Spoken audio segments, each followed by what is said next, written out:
La prévention des chutes ne se limite pas à les prévenir avant qu'elles ne se produisent. Il s'agit de profiter de notre vie en connaissant les risques et en gardant notre indépendance. En vieillissant, notre sens de l'équilibre peut changer considérablement. Les facteurs les plus probables de ces changements sont l'inactivité physique, le risque lié aux médicaments et les dangers domestiques. Au Nouveau-Brunswick, il y a en moyenne 8 admissions à l'hôpital chaque jour en raison de blessures liées à une chute. Et la durée moyenne de séjour à l'hôpital pour ces cas est de 23 jours.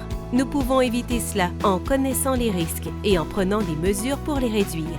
Pour faire face aux risques liés à l'inactivité physique et aux médicaments, une visite chez votre médecin est une première étape très importante.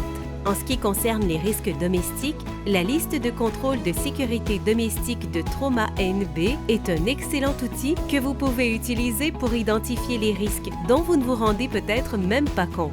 Si vous êtes une personne âgée qui a du mal à rester physiquement active, si vous craignez que vos médicaments n'augmentent votre risque de chute ou si vous avez peur de tomber, parlez de vos inquiétudes avec votre médecin.